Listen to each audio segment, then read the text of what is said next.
So I was on a coaching call the other day and had a wonderful epiphany, a wonderful moment where in which my client demonstrated extraordinary grasp of the concept of balance in his business in an effort, and he demonstrated this to help an employee understand the complexity of the situation. And this is what it was about. They have a major client, a windfall client. You know what a windfall client is, right? A windfall client is somebody who's more than 30% of your business, somebody that is a huge job that occurs once, a job you never expect to see again, or you can't count on forever. So much of our industry is built on windfall clients. Oh, we had a huge growth last year. We picked up $1 million job. Well, that's great. You were a $2 million company. It was a windfall. You are not now a $3 million company. You're a $2 million company with $1 million windfall. So windfalls are one of those emotional revenue things that we get wadded up in and we get confused. And the danger of a windfall is that you start adding overhead expenses in order to compensate for that burst of extra work. If it's not part of your normal revenue stream, if it makes any one of your months extraordinarily big, it's going to be a windfall job, and we're not going to add overhead to management.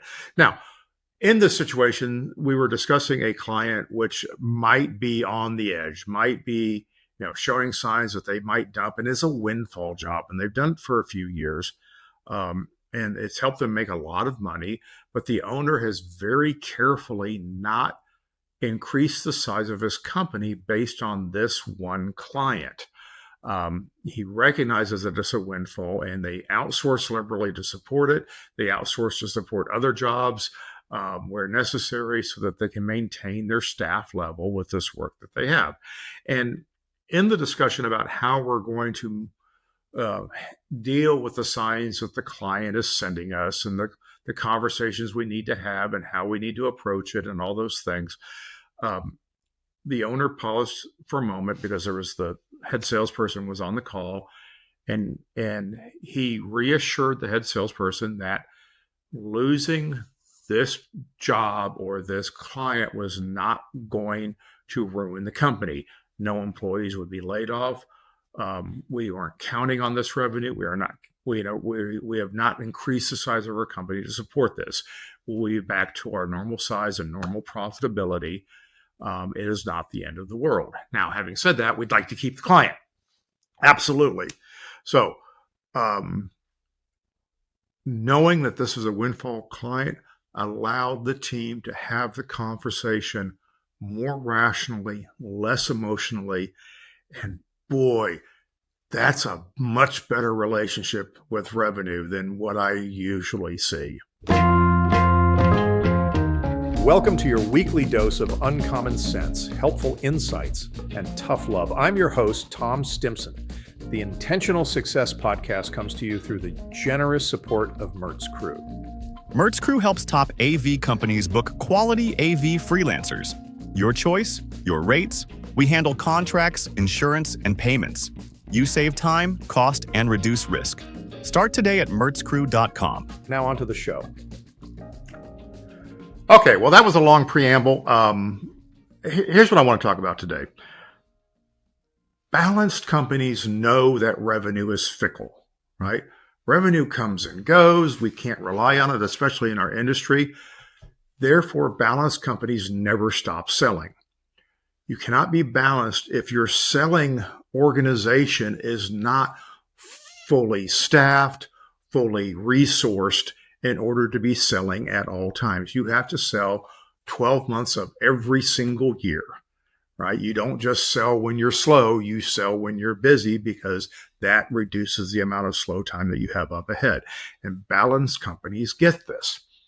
Now, it sounds great. Oh, but my goodness, how do we do this? Well, first of all, it's a mindset.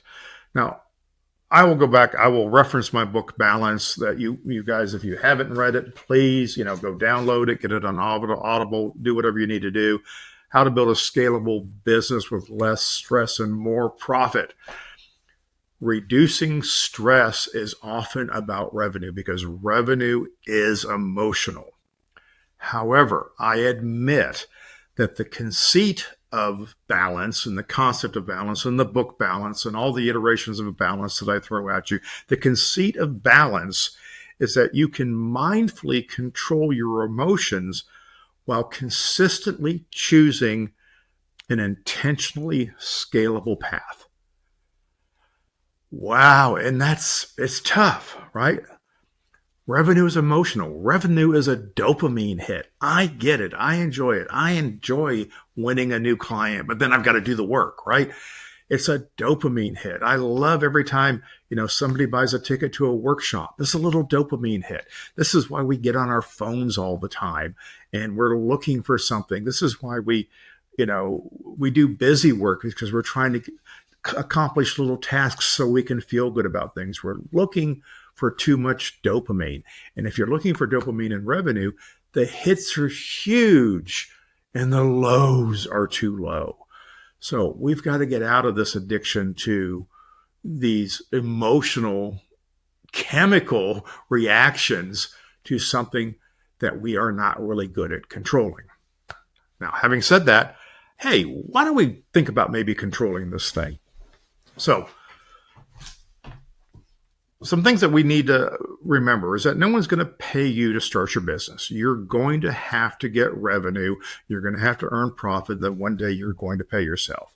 We all learned this when we were starting up. Nobody was going to give us money so that you could have a free year of developing your business and doing your ideas. You've got to get out there and sell something. The problem is most of us sold something and then worked on the job, and then we got back to working on the business. And you've got to be able to do both. And that's the challenge of being a solo entrepreneur is there's only so many hours in the day, and you've got to redirect your focus as needed. As we become a mature business and we've moved out of the beta stage and we've got recurring revenue, we have reliable revenue, we know how to book expenses, we're paying people, we're getting paid, we're maintaining a little cash balance, we're not falling behind on our bills. When we're at that stage where we are operating as a functional business, as a going concern, we want to grow. Why? Because if you grow, you make more money. Because at a certain point, we realize, hey, if I can do $2 million a year and I could make $100,000, if I do $3 million a year, I might make $150,000. Now, those are devastating results in my opinion, but the point is we know that more revenue will lead to more net income. How we get there is the problem. Now, right now, I would say 80% of those of you who are listening to me believe that you are in some sort of a revenue crisis. It might be short-term, a slow month, creating some cash flow problems and some insecurity. It might be long-term, in which you don't have revenue planned out well into next year, right? There's something going on with your relationship with revenue that's affecting you right now. I don't want to say this is your fault. It is your problem to solve, because any external excuse that you assign for not having revenue is invalid. Okay? It is nobody's fault outside of your business. It is not the economy. It is not the customers. It's not the competition. None of those things are why you don't have revenue. You have to put in the work. Okay? And it is not always rewarding. So putting in the work to get the revenue is important, which is why we have to have a fully resourced selling sphere. So now, what does it take? Here's the thing, it changes. What worked a decade ago doesn't necessarily work now. What worked a year ago may not work now. You have revenue to maintain, which we might consider recurring revenue, recurring customer, which we have to put energy into, but you also want to find new revenue because you have to replace customers who fall off, and you've got to do more business to make the same amount of money. Because like it or not, your expenses go up even when your revenue doesn't.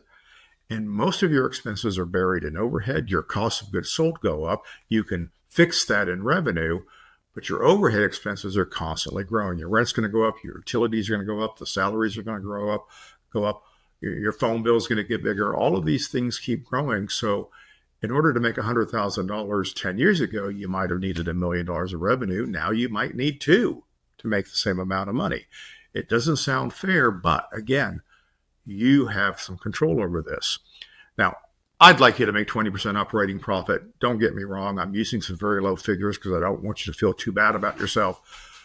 I do want you to, again, focus on getting the revenue. Now, revenue is only one part of the formula, right? One of my favorite authors, Deming, okay? It is not necessary to change. Survival is not mandatory.